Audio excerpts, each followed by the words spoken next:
இருக்கிற மகளிருக்கு எந்த பாதுகாப்பும் இல்லை. நான் என் பிள்ளைய வந்து வெளியில் விளையாடுன்னு நான் சொல்ல முடியாது. வீட்டுக்குள்ளேயே இருந்துக்க பூட்டிக்கன்னு அதை தான் பார்க்க முடியுதே தவிர வெளியில் எங்களாலேயே நடக்க முடியல. ரொம்ப வந்து பெண்களுக்கு எதிராக அதிகமாக வந்து கஷ்டத்தை கொடுக்குறாங்க. இதை வந்து போலீஸார் வந்து என்ன நடவடிக்கை எடுக்கிறீங்க? ஒரு மாநிலத்துக்கு முதன்மையா தேவை என்ன அப்படின்னா பாதுகாப்பு, சட்டம் ஒழுங்கு.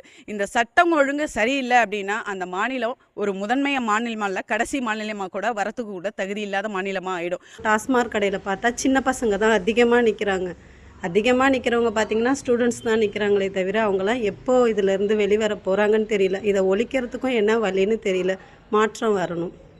இந்த போதை எப்போ ஒழியும்னு தெரியல. இந்த போதை ஒழியாத வரைக்கும் பெண் பேதைகள் தினம் தினம் சித்திரவதைகளையும் அவமானங்களையும் கடந்துக்கிட்டு தான் இருப்பாங்க. கண்டிப்பாக ஸ்கூல் பிள்ளைங்களுக்கு பாதுகாப்பே இல்லை. இப்போ கூட 12th படிக்கிற பொண்ணு என்னென்ன பண்ணானுங்க. அதனால் கண்டிப்பாக பொம்பளை பிள்ளைங்களுக்கு பாதுகாப்புங்கிறதே கிடையாது.